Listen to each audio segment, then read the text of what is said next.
It was the year 1803. The land was vast and silent.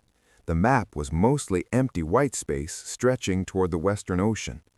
In the quiet rooms of the White House, Thomas Jefferson sat at his desk writing letters with a steady hand. The ink was black and the paper was heavy. He was thinking about the rivers. He was thinking about the mountains that no one from his country had ever seen. The air in the room was still.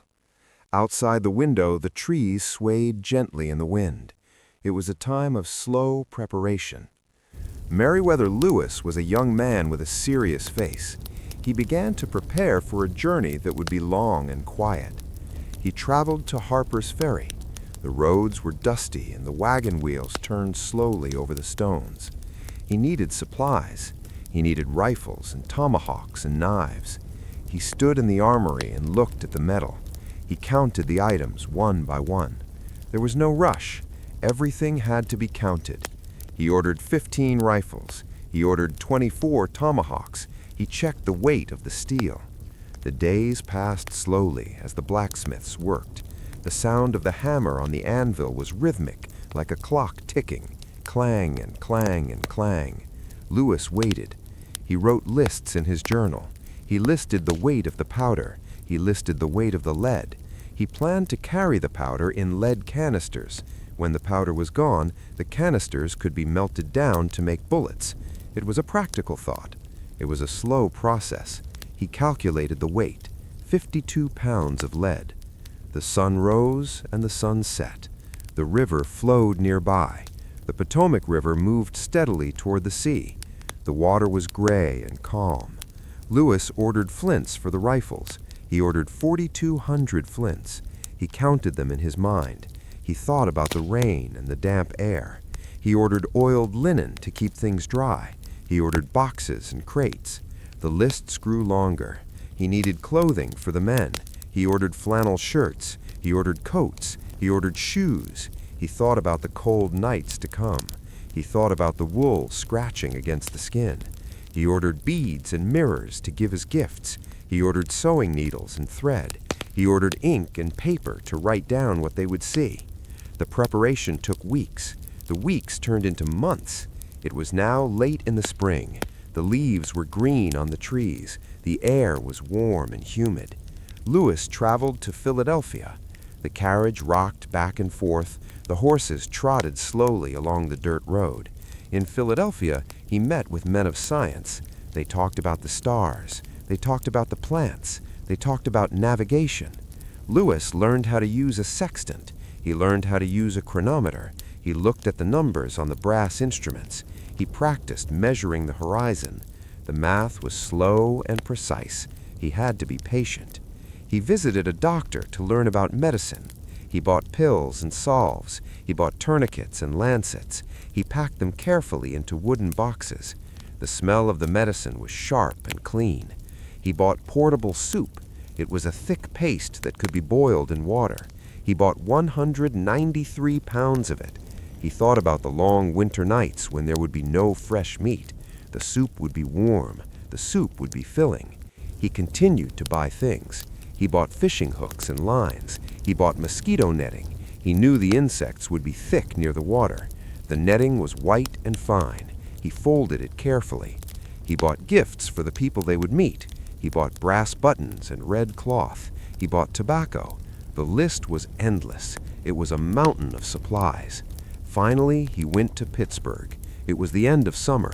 The air was beginning to cool. In Pittsburgh, he waited for his boat. It was a keel boat. It was 55 feet long. It was made of heavy wood. The carpenters worked slowly. They planed the wood. They hammered the nails. Lewis watched them.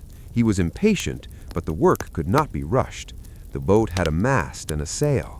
It had 22 oars. It was designed to go up the river against the current. The river was the Ohio River. The water was low in late summer. The surface of the water was like glass. It reflected the gray sky. The boat was finally finished. It smelled of sawdust and tar. They loaded the supplies onto the boat. The boxes were heavy. The barrels were heavy. The men lifted them slowly and placed them in the hold. The boat sank lower in the water. It was August 31st when they finally pushed off. The journey had begun. The current of the Ohio River was slow. The boat drifted. The men rowed. The oars dipped into the water with a soft splash. Splash and pull. Splash and pull. The rhythm was steady. The banks of the river were lined with trees. The trees were tall and green. The silence was only broken by the sound of the oars and the creaking of the wood. Sometimes the water was too shallow. The boat would scrape against the sand. The men had to get out. They stepped into the cold water. They pushed the heavy boat. They heaved and they pushed. It was hard work, but it was slow work. They moved inches at a time. The sun beat down on their backs. The sweat rolled down their faces. When the water got deeper, they climbed back in. They took up the oars again. Splash and pull. Splash and pull. The days blended together. The sun rose in the east and set in the west. The river wound its way through the hills. They passed small settlements. They saw smoke rising from chimneys. They saw people standing on the banks watching them pass. Lewis wrote in his journal every day. He wrote about the depth of the water. He wrote about the fog in the morning. He wrote about the birds he saw. He measured the distance they traveled. 5 miles, 10 miles, sometimes only 3 miles. It was a crawl. The fall came. The leaves on the trees turned yellow and red and orange. The air got colder. The mornings were frosty. The breath of the men formed white clouds in the air. They reached the falls of the Ohio. It was a dangerous place, but they moved carefully. They hired a pilot to guide them. The water rushed over the rocks. The sound was loud, like thunder, but they passed through safely. They met William Clark. Clark was a tall man with red hair. He was strong and steady. He shook hands with Lewis. Now there were 2 captains. They continued down the river. The team grew larger. More men joined them. They were strong men. They were used to hard work. They were used to the silence of the woods. They rowed the boat. The days grew shorter. The nights grew longer. They made camp on the riverbank every evening. They gathered wood. They built a fire. The flames crackled and danced. The smoke rose up into the black sky. They cooked their food. They ate the portable soup and the biscuit. They drank coffee. They sat by the fire and smoked their pipes. They said very little. The river flowed by in the darkness. It made a soft rushing sound. It was the sound of time passing. They slept on the ground, wrapped in their blankets. The ground was hard, but they were tired. They slept deeply. In the morning, they woke up before the sun. The mist was thick on the river. It was white and cold. They packed up their camp. They loaded the boat. They pushed off again. Splash and pull. Splash and pull. They reached the Mississippi River in November. The Mississippi was a giant. It was wide and brown. The current was strong. They turned the boat upstream. Now the work was harder. They were fighting the river. They moved to a place called Wood River to make their winter camp. It was December. The snow began to fall. It fell softly on the trees. It fell on the roof of the cabins they built. The world turned white and silent. They settled in for the winter. The winter was long. The wind howled outside. Inside the cabins, it was dim and smoky. The men cleaned their rifles. They mended their clothes. They sharpened their axes. Lewis and Clark wrote in their journals. They drew maps. They planned for the spring. They calculated the food. They calculated the distance. They stared at the fire. The logs burned down to ash. The ash was gray and soft. The river outside was frozen near the banks. The ice made cracking sounds. The months of January and February and March passed slowly. It was a time of waiting. It was a time of rest. The men practiced shooting. They practiced marching. They prepared their bodies and their minds. Finally, the spring arrived. The ice melted. The river began to flow freely again. The birds returned. The buds on the trees opened. It was time to go. They packed the keel boat again. They packed 2 smaller boats called pirogues. They loaded the gunpowder. They loaded the lead. They loaded the flour and salt pork. On May 14th, 1804, they pushed off. This was the real beginning. They were heading up the Missouri River. The Missouri was wild and unpredictable. The water was muddy. It was filled with logs and sandbars. The current was very strong. The men had to row hard. Sometimes they could not row. They had to use poles to push the boat. Sometimes they had to use a rope and pull the boat from the bank. It was called cordeling. The men walked along the muddy bank, pulling the heavy rope. The boat moved slowly against the current. The sun was hot. The mosquitoes were thick. They bit the men's faces and hands. The men swatted them away, but they kept coming. The river bent and turned. They traveled for miles, only to find they were just a short distance from where they started. It was a winding path. They saw vast prairies stretching out on both sides. The grass was tall and green. It waved in the wind like the ocean. They saw animals. They saw deer and elk. The animals watched them with large, dark eyes. The boat moved on, splash and pull, splash and pull. The rhythm was hypnotic. The sound of the water against the hull was constant. Shh, shh, shh. They passed the mouth of the Osage River. They passed the mouth of the Kansas River. Lewis walked on the shore. He looked at the plants. He collected leaves and flowers. He pressed them between the pages of a book. He wrote down their names. He described their shape and color. He was building a library of the wilderness. Clark stayed on the boat. He drew the map. He estimated the curves of the river. He checked the compass, north and west, always north and west. The days turned into weeks. The weeks turned into months. The heat of the summer arrived. The sun was blazing. The air was heavy and still. The men sweated. Their shirts were soaked. They drank the river water. It was warm and tasted of mud. They stopped at noon to rest under the cottonwood trees. The shade was cool. The leaves rustled softly. Shh, shh, shh. They slept for a short while. Then they got up and went back to the boats. The journey continued. They saw storms. The sky would turn black. The lightning would flash. The thunder would roll across the plains. The rain would fall in sheets. The river would rise and churn. They had to tie the boats securely to the trees. They huddled under their blankets and waited. The rain drummed on the canvas. Tap, tap, tap, tap. When the storm passed, the air was fresh and cool. The smell of wet earth was strong. They pushed off again. They saw the Platte River. It was shallow and full of sand. It was difficult to navigate. They pushed the poles into the sand. They strained their muscles. The boat moved inch by inch. The sand shifted under the hull. It was a slow struggle, but they kept going. They were determined. They were patient. The landscape began to change. The trees became fewer. The hills became higher. The grass was shorter. They were entering the Great Plains. The sky seemed bigger here. It was a giant dome of blue. At night, the stars were incredibly bright. There were millions of them. The Milky Way was a thick band of white light. The men lay on their backs and looked up. They felt small. The universe was vast and silent. The river was their only road. It led them deeper into the unknown. They saw herds of buffalo. The buffalo were dark shapes on the green hills. There were thousands of them. Their hooves made a low, rumbling sound like distant thunder. The men watched in amazement. They had never seen so many animals. They shot a buffalo for meat. They roasted the meat over the fire. The smell of the roasting meat was savory. It made them hungry. They ate well that night. They slept with full bellies. The journey went on. August came. The days were shortening again. The air had a hint of crispness in the morning. They reached the land of the Sioux. They met the people of the plains.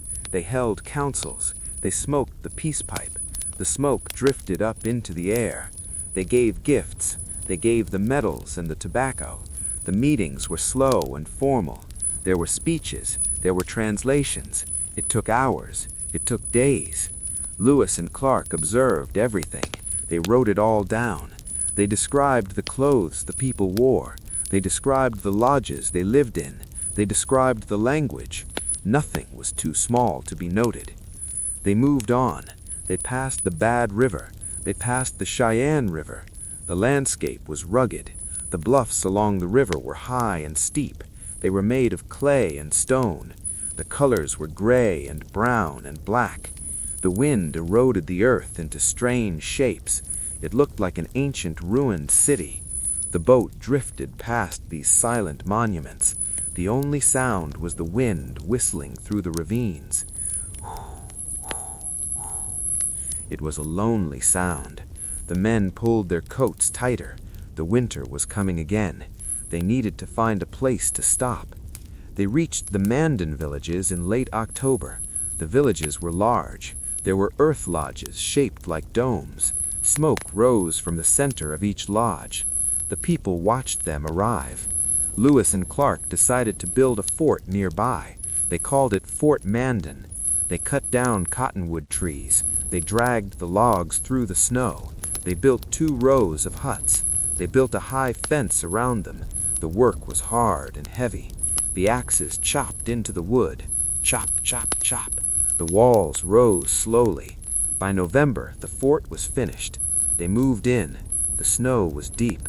The ice froze over the river. The ice was thick and white. The wind blew from the north. It was bitterly cold. The thermometer dropped below 0. The air was so cold it hurt to breathe. The men stayed inside. They kept the fires burning. The firelight flickered on the wooden walls. They spent the winter resting and preparing. They met a French trapper named Charbonneau. They met his wife, Sacagawea. She was young and quiet. She carried a baby on her back. She would be their guide. She knew the land. She knew the languages. The winter passed slowly. The sun was weak. The days were short. The nights were endless. They waited for the spring. They waited for the ice to melt. They waited to continue their long, slow journey to the ocean. The winter at Fort Mandan finally came to an end. The ice on the river began to groan and crack. The large white sheets of ice broke apart and floated down the dark water. The sun grew stronger every day. The snow on the roofs of the cabins melted and dripped onto the ground. Drip, drop, drip, drop. It was April in the year 1805. The air smelled of wet earth and new grass. Lewis and Clark prepared to leave their winter home. They packed their belongings. They packed the boxes of specimens to send back east. They packed the cages with living birds and a prairie dog. The keelboat was sent back down the river towards St. Louis. The main party turned their faces west. They had 2 pirogues and 6 dugout canoes. The canoes were carved from cottonwood logs. They were heavy and rough. On April 7th, they pushed off into the stream. The wind was blowing gently from the northwest. The water was cold and clear. The journey continued into the unknown. They moved slowly against the current. The river was wide here. The banks were lined with willows and cottonwoods. The trees were just beginning to show their green buds. The sky was a pale blue. The days were quiet. The only sounds were the dipping of the oars and the calling of the birds. Splash and pull, splash and pull. The days turned into weeks. The weeks turned into months. The heat of the summer arrived. The sun was blazing. The air was heavy and still. The men sweated. Their shirts were soaked. They drank the river water. It was warm and tasted of mud. They stopped at noon to rest under the cottonwood trees. The shade was cool. The leaves rustled softly. Shh, shh, shh. They slept for a short while. Then they got up and went back to the boats. The journey continued. They saw storms. The sky would turn black. The lightning would flash. The thunder would roll across the plains. The rain would fall in sheets. The river would rise and churn. They had to tie the boats securely to the trees. They huddled under their blankets and waited. The rain drummed on the canvas. Tap, tap, tap, tap. When the storm passed, the air was fresh and cool. The smell of wet earth was strong. They pushed off again. They saw the Platte River. It was shallow and full of sand. It was difficult to navigate. They pushed the poles into the sand. They strained their muscles. The boat moved inch by inch. The sand shifted under the hull. It was a slow struggle, but they kept going. They were determined. They were patient. The landscape began to change. The trees became fewer. The hills became higher. The grass was shorter. They were entering the Great Plains. The sky seemed bigger here. It was a giant dome of blue. At night, the stars were incredibly bright. There were millions of them. The Milky Way was a thick band of white light. The men lay on their backs and looked up. They felt small. The universe was vast and silent. The river was their only road. It led them deeper into the unknown. They saw herds of buffalo. The buffalo were dark shapes on the green hills. There were thousands of them. Their hooves made a low rumbling sound like distant thunder. The men watched in amazement. They had never seen so much. Splash and pull. They traveled 10 miles, then 15 miles, then 20 miles. They saw the remains of old Indian villages. The lodges were empty and silent. The grass grew tall around them. The wind blew through the dry stalks. Shh, shh, shh. They saw the little Missouri River. It flowed into the main river with a muddy swirl. They measured the width of the river. They measured the depth. Lewis wrote the numbers in his leather notebook. The ink dried slowly in the cool air. They saw large herds of buffalo. The buffalo were everywhere. They covered the plains like a dark blanket. There were thousands and thousands of them. They moved slowly, grazing on the grass. The calves played near their mothers. The bulls stood still and watched the boats pass. The river began to change. The banks became steep and high. They were made of white sandstone. The wind and the rain had carved them into strange shapes.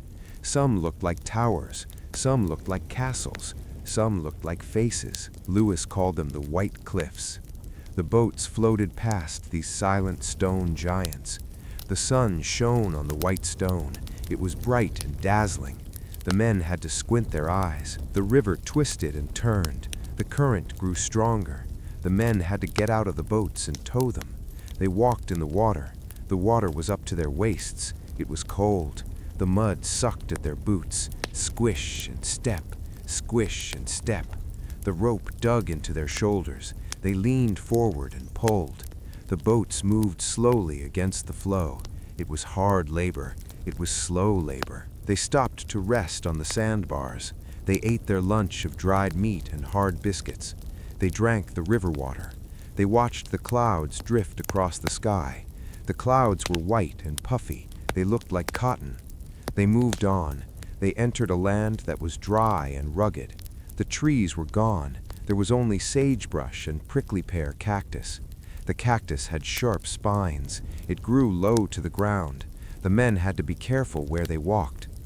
They saw grizzly bears. The bears were huge and brown. They walked along the riverbank with a heavy, rolling gait. The men watched them with respect. They did not disturb the bears. The bears did not disturb them. The river forked. They came to a place where two large rivers met. One flowed from the north. One flowed from the south. The water from the north was muddy. The water from the south was clear. Lewis and Clark had to decide which way to go. They camped at the junction. They walked up the banks. They looked at the water. They thought for days. They decided to take the South Fork. It was the true Missouri. They named the North Fork the Marius River. They continued up the clear river. The water was swift. The work was harder. On June 13th, Lewis heard a sound. It was a low rumble. It sounded like a waterfall. He walked ahead across the plain. The sound got louder. It became a roar. He saw the spray rising into the air like smoke. He had found the great falls of the Missouri. The water crashed down over the rocks. It was beautiful and powerful, but it was a barrier. The boats could not go up the falls. They had to carry everything around them. This was the portage. It was a distance of 18 miles. It took them a month. It was the hardest part of the journey so far. They built crude wagons from the wood of the cottonwood trees. They used the mast of the boat to make axles. They cut rounds of wood for wheels. They loaded the canoes onto the wagons. They loaded the heavy boxes. They dragged the wagons across the rough ground. The ground was uneven. The prickly pear cactus pierced their moccasins. The sun beat down on them. It was hot. There was no shade. The wind blew dust into their eyes. They pulled and they pushed. Creak and groan, creak and groan. The wheels turned slowly. Sometimes the axles broke. They had to stop and fix them. They stopped to rest. They lay on the ground and breathed heavily. They watched the eagles circling high above. They listened to the roar of the falls in the distance. It was a constant background noise. Slowly, mile by mile, they moved the equipment. They reached the upper river. They put the canoes back into the water. The water was calm here. They were tired, but they were done with the portage. They continued south. The river led them into the mountains. They entered a place Lewis called the Gates of the Mountains. The cliffs rose up straight from the water. They were 1,200 feet high.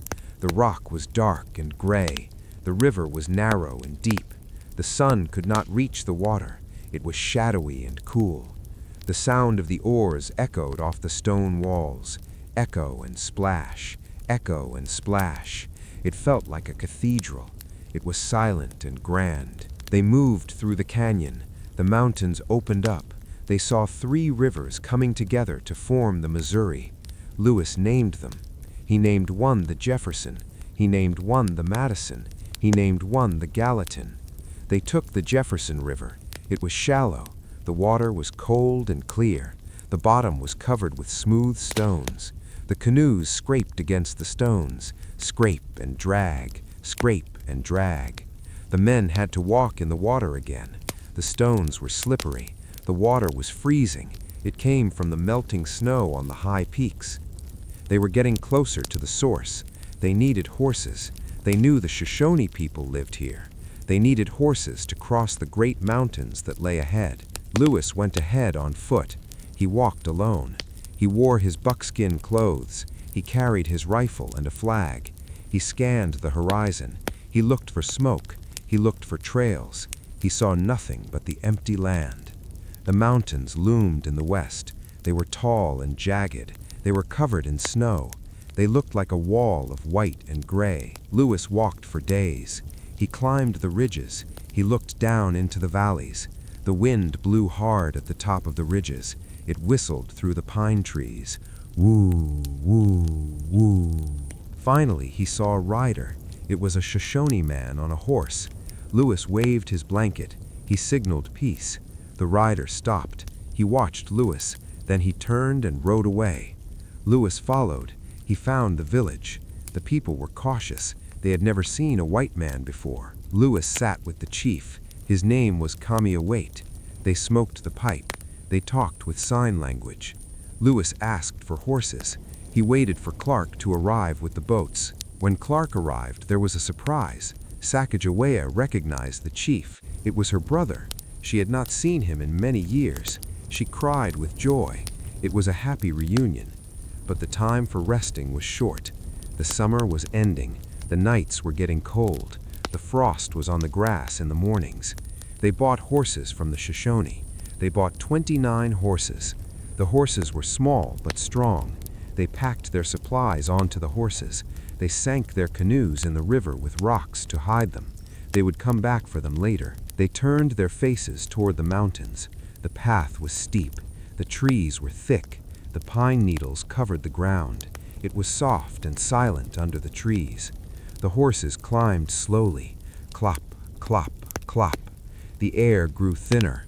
It was harder to breathe. They climbed higher and higher. They reached the Continental Divide. It was the spine of the continent. To the east, the water flowed to the Atlantic. To the west, the water flowed to the Pacific. They stood on the ridge and looked west. They expected to see a plain leading to the ocean. Instead, they saw more mountains, range after range of snowy peaks. It was a sea of mountains. It looked endless. It looked impossible. But they did not stop. They adjusted the packs on the horses. They tightened the straps. They began the long descent into the wilderness of the west. The sun was setting behind the peaks. The shadows stretched long and purple across the snow. The world was silent and vast.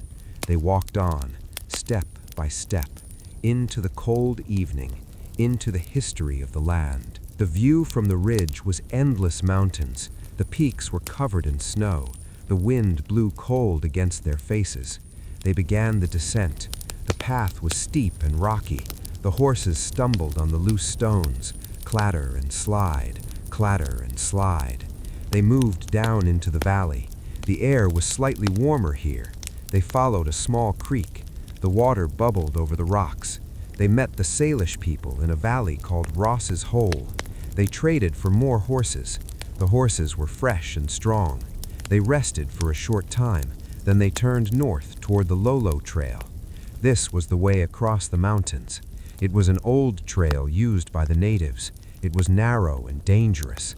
The trees were thick and dark. They were pine and fir and spruce. The branches blocked out the sun. It was like walking in a tunnel. The ground was covered in fallen needles. It was soft and silent. September arrived. The weather turned bad. The rain began to fall. It was cold rain. It soaked their clothes. The leather of their shirts became heavy and cold. Then the rain turned to snow. The white flakes fell softly. They covered the trail. They covered the branches of the trees. The world turned white and gray. The horses slipped on the ice. The men slipped. They were wet and freezing. They had no food. The game had disappeared. There were no deer. There were no elk.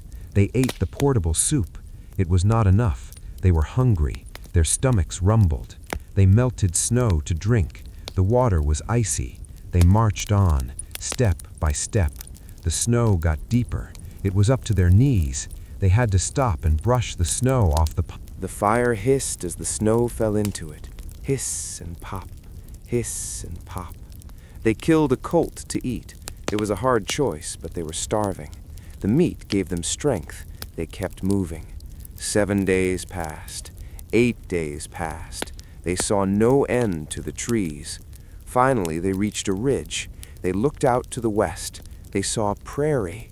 It was the Whippet Prairie. It was flat and yellow with dry grass. It looked like heaven. They descended from the mountains. The air was warm. The sun was shining. They met the Nez Perce people. The Nez Perce were kind. They gave them food. They gave them roots called camas. The roots were sweet. The men ate too much. They got sick. They lay on the ground and groaned. They rested for several days. The sun warmed their bones. They were weak, but they were alive. They needed boats again. They could not walk to the ocean. They found tall ponderosa pine trees near the Clearwater River. They cut them down. Timber! The trees fell with a crash. The dust rose up. They hollowed out the logs. They used fire to burn the centers. The smoke rose into the blue sky. They chipped away the charcoal with their axes. Chip and scrape, chip and scrape. They made 5 new canoes. The canoes were long and heavy. They smelled of pine resin. They put them into the water on October 7th. The current took them. The water was clear and fast. They floated down the Clearwater River. They reached the Snake River. The river grew wider. The water turned a greenish color. The land around them changed. The trees disappeared. It was a desert. The hills were brown and dry. The sun beat down on them. It was hot during the day. It was cool at night. They saw rapids. The water boiled and churned over the rocks. It was white and foamy. The sound was loud. Roar and crash, roar and crash. The men were skilled now. They steered the heavy canoes through the waves. They bobbed up and down like corks. They passed the confluence with the Columbia River, the great river of the West. It was massive. It was smooth in places and rough in others. They saw Mount Hood in the distance. It was a white cone rising above the clouds. It was beautiful and still. The river flowed west, always west. They passed the great falls of the Columbia. They had to portage again. They carried the heavy canoes over the rocks. It was hard work, but they were close. They could feel it. The landscape changed again. The brown hills turned green. The trees returned. They were giant trees, firs and cedars and hemlocks. They were covered in moss. The moss hung from the branches like green beards. The air became moist. The fog rolled in. It was thick and gray. It dampened sound. The river widened until they could barely see the other side. They saw seals in the water. The seals popped their heads up and looked at them. They saw seagulls flying overhead. The birds cried out, caw, caw, caw. It was the sound of the ocean. On November 7th, Clark wrote in his journal, "Ocean in view.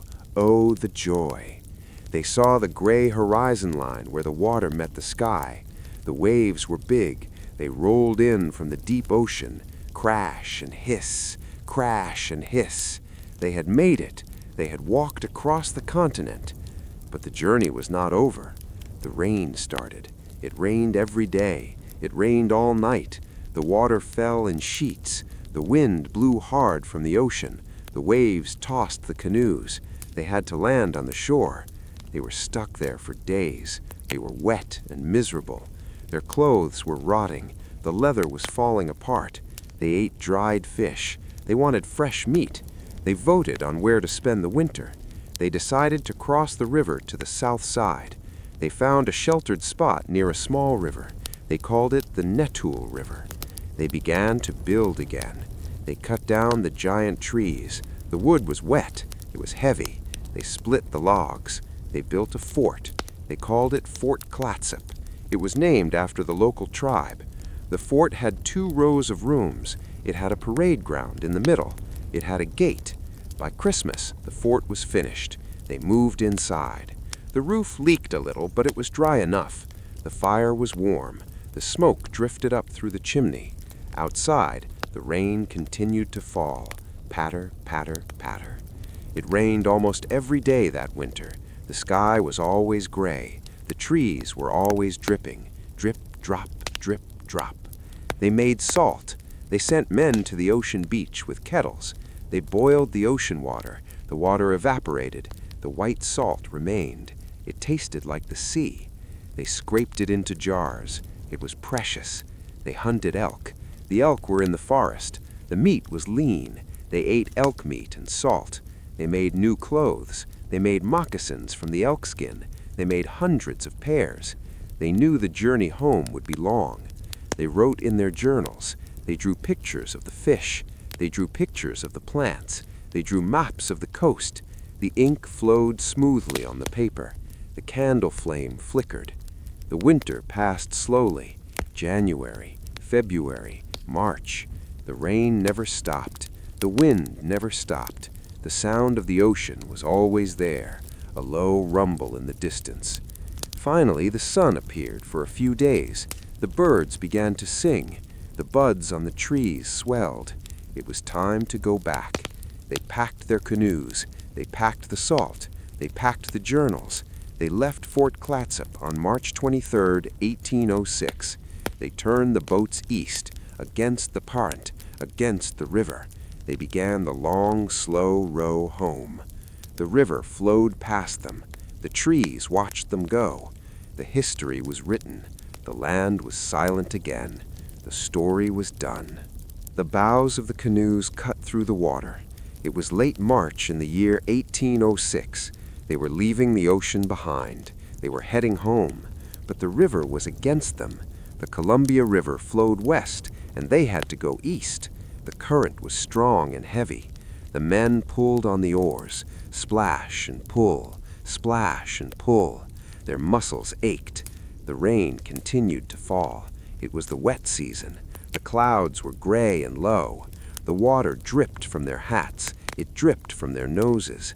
They made camp on the wet banks. They slept in wet blankets. It was a slow struggle. They reached the Cascades. The water was too rough to row. They had to tow the boats. They walked along the slippery rocks. They pulled the heavy ropes. Step and pull, step and pull. They reached the dales. The river was squeezed between narrow walls of rock. It boiled and surged. They could not take the canoes any further. It was too difficult. They decided to travel by land. They needed horses again. They traded with the local tribes. They traded their canoes for horses. They traded buttons and kettles. It was a slow negotiation. They inspected the horses. They checked their teeth and their legs. Finally, they had enough horses. They packed their supplies onto the animals. The packs were lighter now. They had eaten most of the food. They had used most of the goods. They began to ride east. The land became dry again. The green trees of the coast faded away. The brown hills returned. The dust rose up from the horses' hooves, puff and settle, puff and settle. They reached the lands of the Nez Perce in May. It was spring, but the mountains were still white. The Bitterroot Mountains stood like a wall. The snow was too deep to cross. They had to wait. They made a camp called Camp Chopinish. They stayed there for weeks. It was a time of waiting. The days were long and lazy. The sun moved slowly across the sky. The men cleaned their rifles. They mended their clothes. They played games with the Nez Perce. They raced horses. They gathered roots. The camas roots were in bloom. The fields were blue with flowers. It looked like a lake of blue water. The wind rippled the flowers. Shh. They watched the snow on the peaks. They waited for it to melt. May turned into June. The river rose with the melting snow. Finally, they tried to cross. They packed up the camp. They rode up into the foothills. The trees were thick. The snow appeared. It got deeper and deeper. It was 10 feet deep. The horses sank into it. The trail was hidden. They could not see the way. They had to turn back. It was a disappointment. They rode back down to the flats. They waited some more. They hired guides. They tried again in late June. This time the snow was hard. The horses could walk on top of it. They moved quickly over the white drifts. The air was cold and thin. The trees were silent statues covered in snow. They crossed the pass. They descended into the Bitterroot Valley. It was warm again. They went to the Traveler's Rest. They bathed in the hot springs. The water was hot and soothing. The steam rose up into the cool air. It relaxed their tired muscles. Now they made a new plan. They decided to split up. They wanted to see more of the land. Captain Lewis would take a group north to the Marias River. Captain Clark would take a group south to the Yellowstone River. They said goodbye. They rode in different directions. Lewis rode north. The land was open and grassy. He saw buffalo. He saw wolves. He reached the Marias River. He explored the banks. He wrote in his journal. He measured the latitude. The wind blew constantly. It was a lonely landscape. Clark rode south. He found the Yellowstone River. He built canoes, 2 small dugouts. He lashed them together for stability. He floated down the river. The current was gentle. The water was wide. He saw sandstone cliffs. He carved his name into a rock pillar. William Clark, July 25, 1806. The inscription was small on the giant rock. The boat drifted on. Splash and drift. Splash and drift. The mosquitoes were terrible. They were thick clouds. The men covered their faces. They could not escape the buzzing. Bzz, bzz, bzz. It was annoying, but they endured it. August came. The 2 groups met again at the Missouri River. The reunion was quiet and happy. They were all together again. They were all safe. They turned the boat south. Now the river was with them. The Missouri current was strong and fast. It carried them home. They did not have to row hard. They just steered. The miles flew by. 50 miles a day, 60 miles a day. They passed the familiar landmarks. They passed the white cliffs. They passed the mouth of the Platte. They saw the prairie turning brown in the late summer heat. The sun was hot and golden. The air was filled with insects. They met traders coming up the river. The traders were surprised to see them. Everyone thought they were dead. They had been gone for 2 years. They looked like wild men. Their hair was long. Their skin was dark from the sun. They wore clothes made of skins. They exchanged news. They heard about the world they had left behind. But they did not stop for long. The current pulled them south, on and on. The river widened. The trees on the banks became taller. They saw settlements. They saw cows grazing. They heard the sound of church bells. Ding dong, ding dong. It was a strange sound after the silence of the wilderness. On September 23rd, they saw the city of St. Louis. They fired their guns in the air. Bang, bang! The people came running to the riverbank. They cheered. The journey was over. The boat slid onto the mud. The men stepped out. Their legs were stiff. They walked on the solid ground. The expedition was finished. They had traveled 8,000 miles. They had seen the ocean. They had crossed the mountains. Now they were back. The sun set over the Mississippi River. The water flowed on. It was dark and quiet. The history books would be written. The maps would be drawn. But for now, there was only rest. The long sleep of the journey was done. The night settled over the city. The stars came out one by one. The silence returned. Everything was still. The cheering stopped. The crowds went home. The sun went down over St. Louis. The night was quiet. The river water lapped against the muddy bank. Slap, slap, slap. The men of the Corps unloaded the boats for the last time. They moved slowly. Their bodies were tired. They carried the heavy trunks. They carried the rifles. They carried the boxes of journals. The journals were filled with words, thousands of words about the rivers and the mountains. They placed them in a safe room. The smell of the room was dry and dusty. It smelled of civilization. They slept in beds that night. The mattresses were soft. The sheets were white and clean. It felt strange. It was too quiet. There was no sound of the wind in the trees. There was no sound of the rushing water. They lay awake and listened to the silence. The days followed one after another. It was October. The leaves on the trees in the city turned yellow. They fell to the ground. Lewis and Clark prepared to travel east. They had to see the president. They had to tell Thomas Jefferson that the work was done. They got into a carriage. The carriage was black. The horses were brown. They started the long journey to Washington. The wheels rolled over the dirt roads, rumble and creak, rumble and creak. They passed through small towns. They passed through fields of corn. The corn was dry and brown. The harvest was over. The farmers waved at them. The carriage moved slowly, mile by mile, day by day.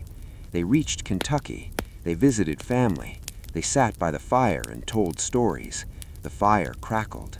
The voices were low. They remembered the cold nights in the mountains. They remembered the heat of the plains. But now it was just a memory. It was like a dream. They traveled on.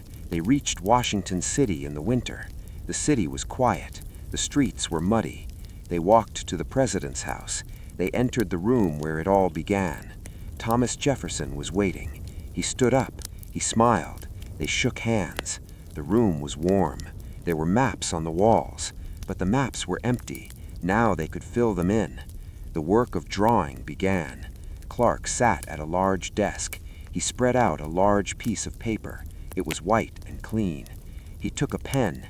He dipped it in the inkwell. The ink was dark. He touched the pen to the paper. Scratch, scratch, scratch.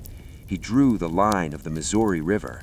He drew the curves. He drew the bends. He added the tributaries, the Platte, the Yellowstone, the Marias. He drew the mountains. He made small triangles to show the peaks. He shaded them carefully. It took hours. It took days. The map grew slowly. It became a picture of the West. It showed the vastness of the land. The silence of the map matched the silence of the land. The other men of the expedition went their own ways. They went back to their lives. Some went back to the woods. Some became farmers. They plowed the earth. The soil was dark and rich. They planted seeds. They watched the corn grow. They grew old. Their hair turned gray. They sat on their porches in the evening.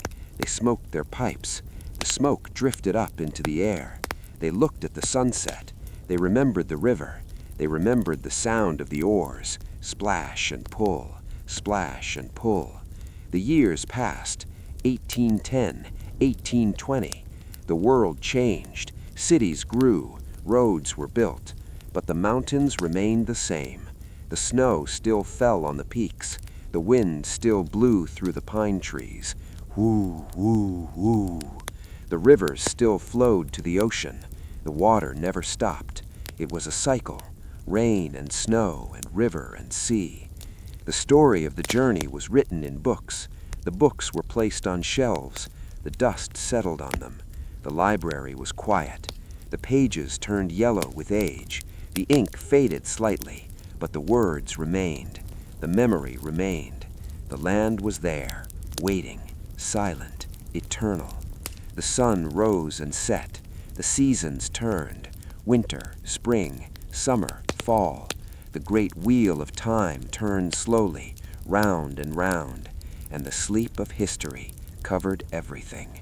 Deep and peaceful sleep. The end. It was the summer of 1969. The air in Florida was thick and heavy. The humidity hung over the land like a warm blanket. The sun beat down on the flat ground. The palmetto bushes were still in the heat. The insects buzzed in the tall grass. Bzz, bzz, bzz. It was a quiet morning at the Kennedy Space Center. In the distance stood a giant building. It was the Vehicle Assembly Building. It was a massive cube of white and gray concrete. Inside the building, it was cool and vast. It smelled of machine oil and metal. It smelled of industrial soap and floor wax. In the center of the room stood the rocket. It was the Saturn V. It was the largest machine ever built. It was 363 feet tall. It towered toward the ceiling. It was painted in black and white. The paint was smooth and cold. The American flag was painted on the side, red and white and blue. The rocket was silent. It was a sleeping giant. Engineers in white shirts and thin black ties walked slowly around the base. They held clipboards in their hands. They checked the lists, check and double check. They looked at the bolts. They looked at the pipes. Everything had to be perfect. The lights in the high ceiling hummed with a low electric sound. Hum, hum. It was time to move the rocket. It sat on a massive steel platform. Under the platform was the crawler. The crawler was a huge vehicle. It was as big as a baseball field. It had 4 corners. Each corner had tank tracks. The tracks were made of heavy steel shoes. Each shoe weighed 1 ton. The engines of the crawler started. It was a deep vibration. Rumble, rumble, rumble. The floor shook gently. The crawler began to lift the platform. The hydraulics hissed. Shh. The rocket rose up a few inches. The giant doors of the building began to open. They were the tallest doors in the world. They slid open slowly. Grind and slide, grind and slide. The bright sunlight poured into the shadowy room. The dust motes danced in the light. The crawler began to move forward. It moved very slowly. It moved at 1 mile per hour. It was slower than a walking man. Clank and crush, clank and crush. The steel tracks rolled over the stones of the crawlerway. The stones were river rocks. They crunched under the immense weight. Crunch, crunch, crunch. The rocket emerged into the day. It was blindingly white in the sun. It cast a long, dark shadow across the ground. The shadow moved inch by inch. The birds flew away from the noise. The crawler moved toward the launch pad. The launch pad was 3 miles away. It was a long, slow journey. The sun moved across the sky. The engineers walked beside the crawler. They wiped the sweat from their foreheads. They wore hard hats. They did not speak much. The rocket did not sway. It stood perfectly straight. It was balanced and steady. The heat waves shimmered off the ground. The air was hazy. The crawler reached the incline of the pad.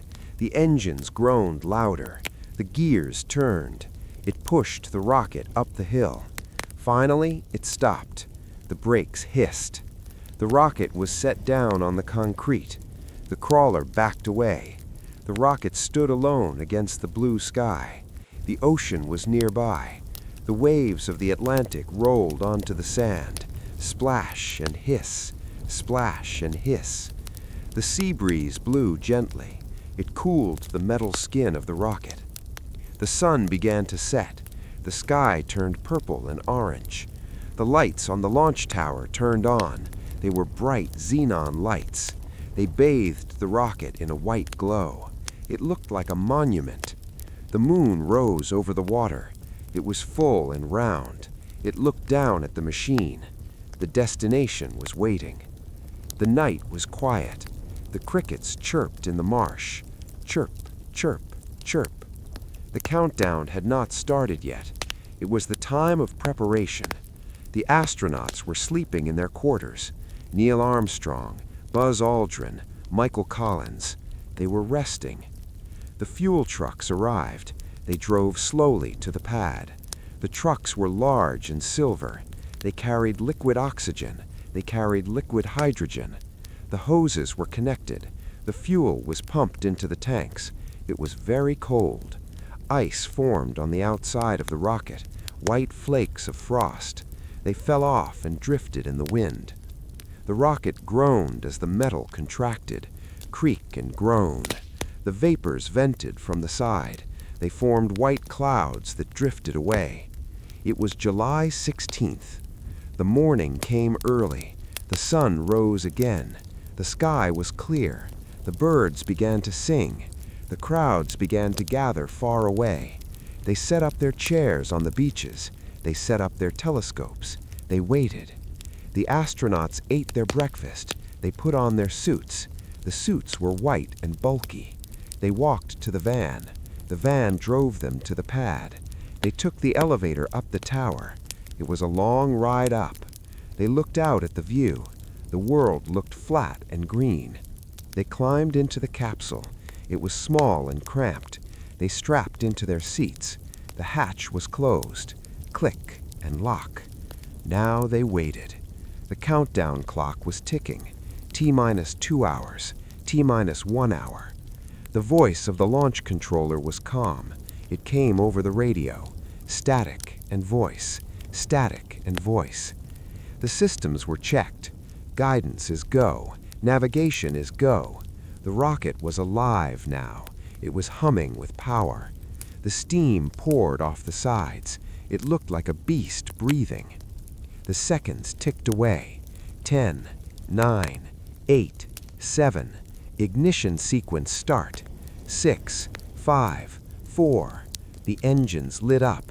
Flame erupted from the bottom. It was a wall of fire. 3, 2, 1, 0. Liftoff. The clamps released. The rocket rose. It did not shoot up fast. It rose slowly, majestically. It balanced on a pillar of fire. The sound hit the ground. It was a roar that shook the earth. Roar! The sound waves rippled across the water. The birds scattered. The people watched in silence. The rocket climbed higher. It cleared the tower. It gained speed. It became a bright star in the blue sky. It went higher and higher. The noise faded to a rumble. Then it was gone. The smoke trail lingered in the air. The launch pad was empty. The fire was out. The journey had begun. The capsule entered the orbit of the Earth. The sky turned from blue to black. The stars appeared. They were steady and unblinking.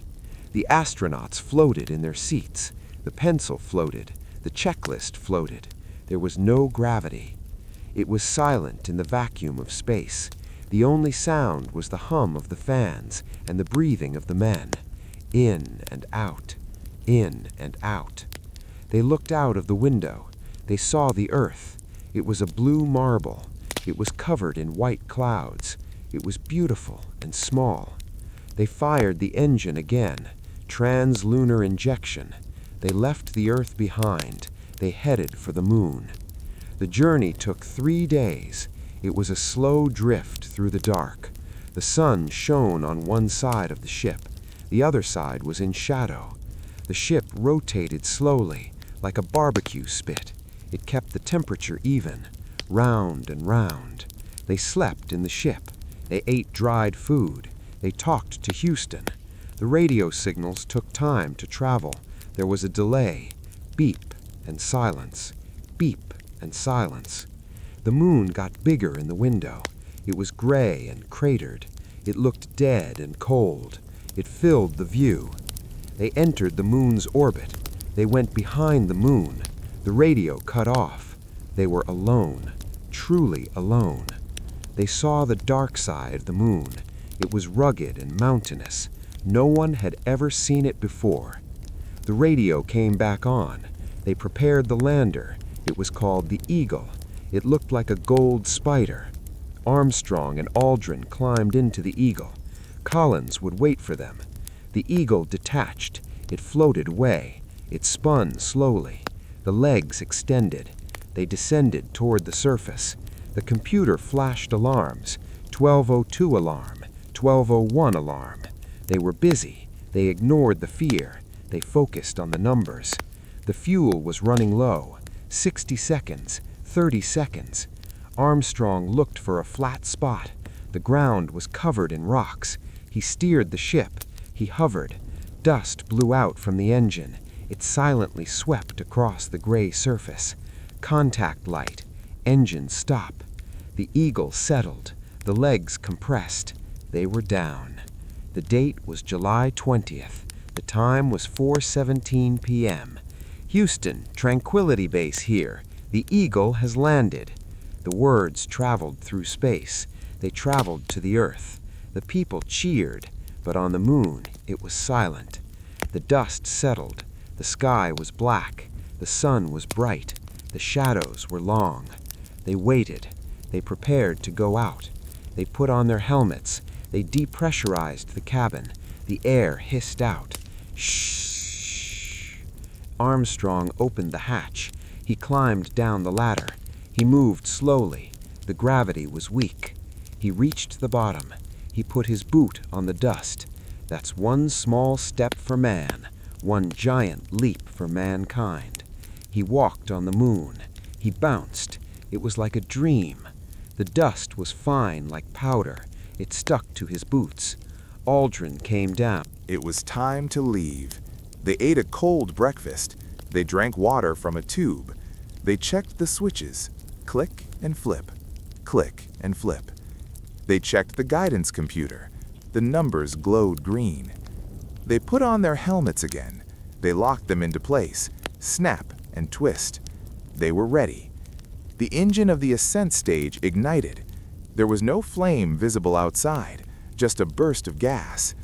The bottom part of the ship stayed on the moon. It would stay there forever, a gold monument in the dust. The top part of the ship rose up. It went up silently. There was no air to carry the sound. It drifted up into the black sky. The gray ground fell away. The craters became smaller. The horizon curved. They were flying. They saw the blue earth hanging above them. It looked welcoming. They looked for the command module. It was a small speck of light. It got bigger. It was Michael Collins. He had been waiting for them. He was happy to see them. The two ships danced in the dark. They moved closer. They lined up the docking ports. They moved inch by inch. The metal touched metal, clunk and latch. The ships were locked together. The tunnel was opened. Armstrong and Aldrin floated through. They were dirty with moon dust. They smelled like wet ashes. They hugged Collins. It was a quiet reunion. They moved the rock boxes into the main ship. They moved the film cameras. They moved the flags. Then they closed the hatch. They sealed it tight. They did not need the Eagle anymore. They pushed a button. The Eagle floated away. It tumbled slowly into the darkness. Goodbye, Eagle. Now they were three men in a cone. They fired the main engine, trans-Earth injection. The ship pushed them back into their seats. The speed increased. They were escaping the moon's gravity. The moon got smaller behind them. It turned back into a gray ball. They were falling toward the Earth. The journey home took 3 days. It was a time of rest. The ship rotated slowly. The sun flashed in the window, then the dark, then the sun, then the dark. It was hypnotic. They shaved their faces. They washed with wet cloths. They listened to music. They talked to the ground control. The voices were soft and static. The earth got bigger. It filled the window. It was blue and white and brown. It was full of life. It was July 24th. They prepared for re-entry. The service module was jettisoned. It burned up in the atmosphere. The command module turned its heat shield forward. It hit the air. The air became plasma. It glowed orange and red outside the window. It was very hot. The radio went silent. This was the blackout. For 3 minutes, no one could talk to them. The ship shook gently. It was a fireball falling through the sky, but inside it was safe. The heat shield did its work. It burned away layer by layer. The speed slowed down. The G-force pressed on their chests. It felt heavy. Then the air became thick. The plasma faded. The sky turned blue again. The drogue parachutes opened. Pop and whoosh. They stabilized the ship. Then the main parachutes opened. 3 giant orange and white flowers. They bloomed in the sky. The ship swung underneath them, sway and dip, sway and dip. It floated down toward the ocean. The Pacific Ocean was gray and calm. The waves were small. The ship hit the water, splash. It bobbed up and down. It floated like a cork. The astronauts waited. They felt the motion of the waves, up and down, up and down. It was a familiar feeling. It felt like gravity. It felt like home. The helicopters arrived. The sound of the blades was loud. Whop, whop, whop. The divers jumped into the water. They swam to the capsule. They put a flotation collar around it. The hatch opened. The fresh sea air rushed in. It smelled of salt and water. It smelled good. The astronauts climbed into a raft. They were lifted up to the helicopter. They were flown to the aircraft carrier, the USS Hornet. The ship was huge and gray. The sailors cheered, but the astronauts could not touch them. They had to go into quarantine. Scientists were afraid of moon germs. They walked into a silver trailer. It was a mobile home on the hangar deck. The door was closed. They were sealed in. They looked out the window. They waved to the people. They saw the president. He smiled at them through the glass. They took off their suits. They took showers. The water washed away the sweat and the dust. They put on clean clothes. They ate a hot meal, steak and potatoes. It tasted wonderful. They sat in the small living room of the trailer. They watched the television. They saw themselves on the screen. It seemed like a long time ago. The ship sailed to Hawaii. The ocean rocked them to sleep. Rock and roll, rock and roll. The mission was over. The moon was back in the sky. It was just a light again, a white circle in the night. But now it was different. There were footprints up there. There were flags. There was a gold machine sitting in the silence. The history was made.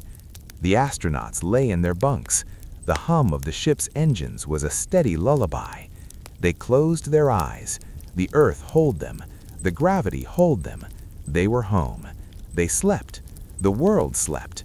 The story ended in quiet. It was the end of the 19th century.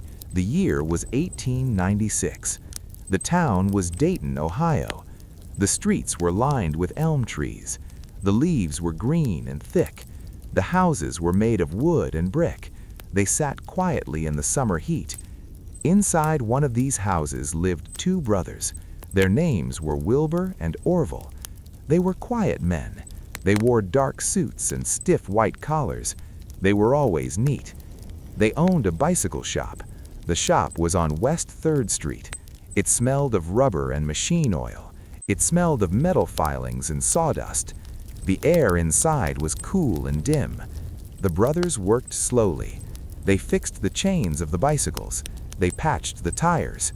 Rub and glue. Rub and glue. They tightened the spokes of the wheels. Plink, plink, plink. The wheels spun silently on the stands, round and round. It was a rhythmic life. It was a calm life. But their minds were somewhere else. They watched the birds. They watched the hawks circling high above the town. They watched how the birds did not flap their wings. They just glided, dip and turn, dip and turn. Wilbur watched them for hours. He squeezed his hands together. He was thinking about balance. He was thinking about the wind. They read books about flying. They read about a German man named Otto Lilienthal. He had built gliders. He had crashed and died. The brothers read about his wings. They sat in their parlor at night. The gas lamp on the wall hissed softly. Shh, shh.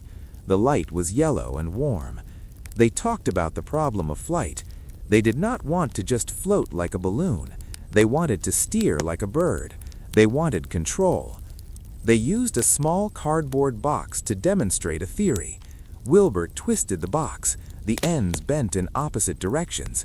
It was called wing warping. It was a simple idea. It was a slow discovery. They decided to build a kite. It was the summer of 1899. They built a biplane kite. It had 2 wings, one above the other. It was 5 feet wide. They covered it with shellac to make it stiff. They went to a field near the town.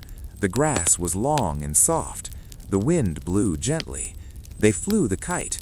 They pulled the strings. The wings twisted. The kite turned in the air. It worked. It was a small victory. But they needed to build something bigger. They needed a glider that could carry a man. They needed a place with strong wind, a place with soft sand to land on. They wrote to the Weather Bureau in Washington. They asked for a list of windy places. They looked at the maps. They looked at the data. They found a spot on the coast of North Carolina. It was called Kitty Hawk. It sounded lonely. It sounded wild. It was perfect. They prepared for the journey. It was September in the year 1900. They packed their trunks. They packed the wood for the glider. It was ash and spruce. They packed the cloth. It was French sateen. It was white and shiny. They took the train. The train moved slowly across the country. Chug and clatter, chug and clatter. The smoke from the engine drifted past the windows. They reached the coast. The ocean was gray and vast. The waves crashed on the shore, roar and hiss. They took a small boat to the outer banks. The boat rocked in the swell. They arrived at Kitty Hawk. It was a desolate place. There were no trees. There were only hills of sand. The sand was white and gold. The wind blew constantly. It blew the sand into their eyes. It blew the sand into their food. They tasted grit when they ate. They set up a white canvas tent.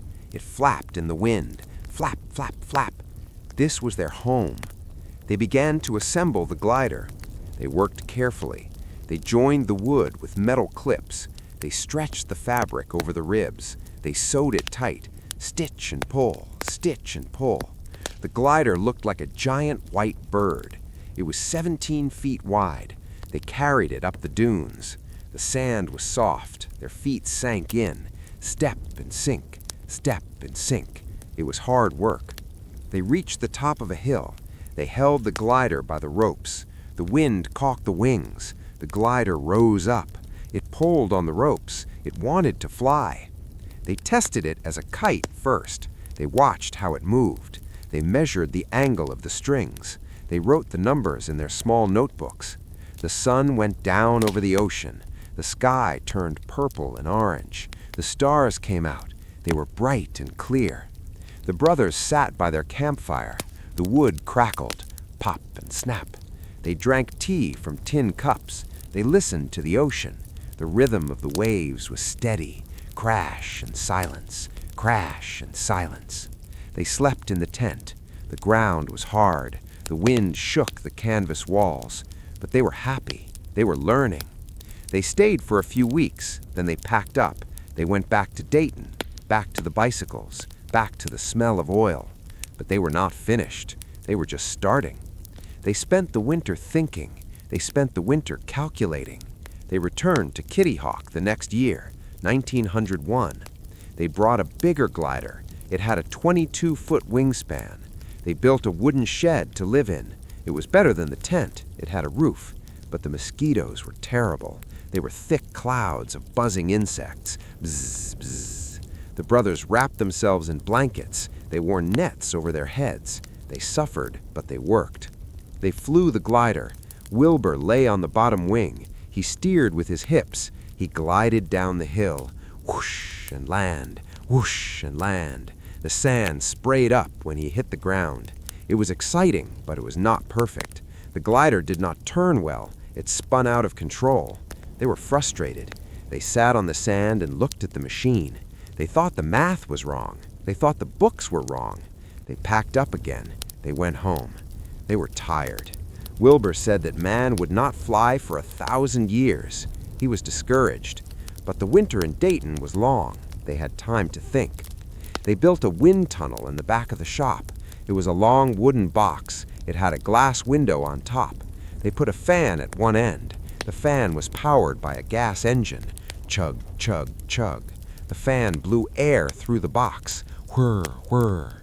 Inside the box, they put small metal wings. They made the wings from old hacksaw blades. They balanced them on bicycle spokes. They watched how the wings moved in the air. They measured the lift. They measured the drag. It was slow and boring work. They tested 200 different wings. They wrote down thousands of numbers. They were rewriting the science of flight. They found the perfect shape. They found the perfect curve. It was 1902. They built the third glider. This one had a tail, a vertical rudder. They went back to the dunes. The wind was waiting. The sand was waiting. They flew the new glider. It worked. It was stable. It turned smoothly. They glided for 20 seconds, then 30 seconds. They were flying like birds. They were the kings of the air. But they were still gliding. They were falling slowly. To really fly, they needed power. They needed an engine. They went back to Dayton again. It was time to build the machine. They looked for an engine. No one sold an engine light enough. They had to build it themselves. They asked their mechanic, Charlie Taylor, to help. Charlie was a genius with metal. He took a block of aluminum. He drilled it. He carved it. He made a 4-cylinder engine. It weighed only 170 pounds. It was crude, but it worked. It coughed and sputtered. Bang, bang, pop. It had 12 horsepower. Now they needed propellers. The books said a propeller was just a screw, but the brothers knew it was a wing, a spinning wing. They calculated the shape. They took pieces of spruce wood. They glued them together. They carved the wood with hatchets and draw knives. Shave and scrape. Shave and scrape. The floor was covered in wood curls. The smell of fresh wood filled the shop.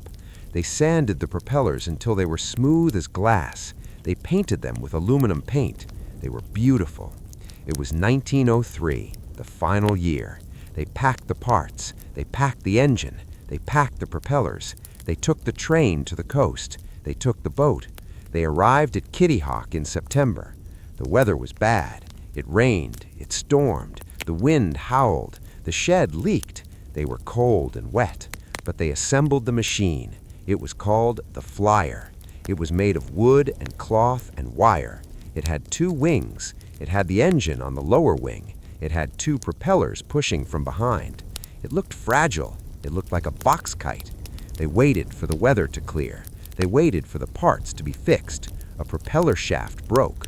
Orville had to go back to Dayton to fix it. He took the train. He came back. Then it broke again. They fixed it with glue and patience. It was December. The winter was setting in. The ponds were freezing. The wind was biting cold. They were running out of time. December 14th. They tried to fly. Wilbur won the coin toss. He climbed on. The engine roared. The machine moved down the rail. It climbed too steeply. It stalled. It crashed into the sand. Crunch. A few parts broke. It was a failure. They fixed it again. It took 2 days. December 17th, 1903. The morning was gray. The puddles were covered in ice. The wind was blowing at 27 miles per hour. It was very strong. They laid the launching rail on the sand. It was 60 feet long. They leveled it. Orville's turn. He put on his coat. He checked the engine. The machine shook with the power. He lay down on the wing. Wilbur stood at the wingtip to steady it. Orville released the wire. The machine moved forward, slowly at first, then faster. Wilbur ran beside it. The wind lifted the wings. The machine rose. It left the rail. It was flying. It wobbled. It dipped, but it stayed in the air. For 12 seconds, it traveled 120 feet. It landed in the sand with a thud. It was the first flight, the first real flight in history. They did it 3 more times that day.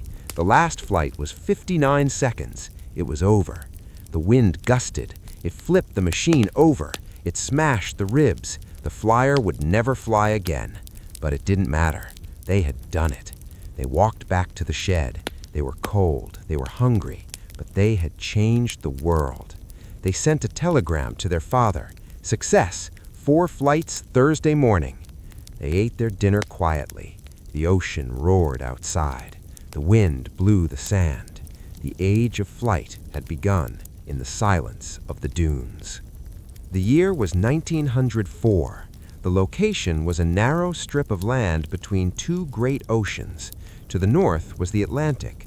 To the south was the Pacific. In between was the jungle of Panama. It was a green and tangled place. The trees were ancient and tall. The vines hung down like thick ropes. The air was heavy with moisture. It was hot. The sun burned down through the leaves. The steam rose from the damp earth. It smelled of rotting vegetation and wet mud. The silence was broken only by the buzzing of insects. Bzz, bzz. The mosquitoes were everywhere. They were small clouds in the air. The United States had decided to build a canal, a path of water to connect the seas. It was a massive task. It was a slow task. The men arrived on ships. They came with their suitcases and their tools. They looked at the green wall of the jungle. They began to work. The first job was to clear the land. They used machetes and axes. Chop and slash, chop and slash. The branches fell. The trees fell. The sun hit the ground for the first time in centuries. They built wooden houses for the workers. They built mess halls. They built hospitals. They had to fight the yellow fever. They had to fight the malaria. The doctors ordered the draining of the swamps. They poured oil on the standing water. It was a quiet war against the insects. Slowly, the health improved. Then the real digging began. The machines arrived from the north. They were giant steam shovels. They were made of iron and steel. They sat on railroad tracks. They were black and oily. They looked like dinosaurs.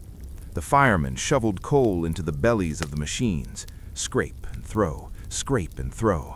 The fire roared. The water boiled in the boilers. The steam pressure rose, hiss and bubble.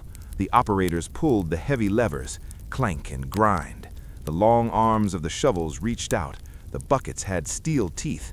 They bit into the side of the mountain. The machine groaned with the effort. Chug, chug, chug. The bucket lifted the dirt. It swung around. It dropped the load into a waiting train car. Crash and rumble. Then it swung back. Scoop and lift and drop. Scoop and lift and drop. It was a rhythm. It went on all day. It went on all night. The smoke from the coal fires hung in the valley. It was a gray fog. The train cars were filled with rock and soil. The trains blew their whistles. Toot, toot. They moved slowly down the tracks. They carried the dirt away to the jungle. They dumped it, rumble and slide. The most difficult place was the Culebra Cut. It was a ridge of mountains. They had to slice through it. They had to make a canyon where there was a peak. The sun beat down on the rocks. The temperature rose to 100 degrees. The men sweated. Their shirts were soaked. They wiped their brows. They drank warm water from canteens. The work was dangerous. The dynamite was used to break the hard rock. They drilled holes. They put in the powder. They lit the fuses. Boom! The earth shook. The dust rose up. Then the shovels moved in again. The rain was a constant enemy. It rained almost every day. The sky would turn black. The thunder would roll. The rain fell in sheets. It turned the dirt into mud. The mud was thick and slippery. It slid down the slopes. It covered the tracks. It buried the shovels. The men had to stop. They had to dig out the machines. It was frustrating. It was slow. They moved 3 steps forward and 1 step back, but they did not stop. The years passed. 1907, 1908. The canyon got deeper. The canyon got wider. It looked like a scar on the earth. At the ends of the canal, they built the locks. The locks were like water elevators. They were made of concrete. They built giant wooden forms. They mixed the cement and the sand. They poured the mixture into the forms. Splash and settle, splash and settle. The walls rose up. They were 80 feet high. They were gray and smooth. They baked in the sun. They built the gates of the locks. The gates were made of steel. They were hollow so they would float. They were 7 feet thick. They stood tall against the sky. The workers installed the gears. They installed the electric motors. The motors hummed softly. They would open and close the heavy gates. To control the water, they built a dam, the Gatun Dam. It was an earth dam. It was the largest in the world. They dumped trainload after trainload of rock. They blocked the Chagres River. The river water began to rise behind the dam. It spread out. It covered the trees. It covered the hills. It formed a lake, Gatun Lake. It was a man-made ocean in the middle of the land. The water was blue and calm. It waited for the ships. By 1913, the digging was done. The concrete was dry. The gates were ready. It was time to let the water in. They blew up the last dike. Boom! The water rushed into the dry cut. It swirled around the rocks. It filled the bottom of the canyon. The dust turned to mud and then settled. The water rose higher and higher. It became a river. On August 15, 1914, the first ship arrived. It was the SS Ancon. It was a cement carrier. It was painted gray. It moved slowly into the channel. The tugboats guided it. It entered the lock. The gates closed behind it. Clang and seal. The valves opened. The water rushed in from the bottom. The ship began to rise. Up and up. It floated on the rising water. The gates in front opened. It moved to the next lock. It rose again. It sailed across the lake. The engine thumped softly. Thump, thump, thump. It crossed the continental divide. It went down the locks on the Pacific side. It reached the ocean. The journey was over. The two oceans were joined. The big ditch was finished. The steam shovels were silent now. The smoke was gone. The jungle began to grow back on the banks. The green leaves covered the scars. The water lapped against the concrete walls. Slap, slap, slap. The ships passed through quietly, one by one. The history was written in water and stone. The world was smaller.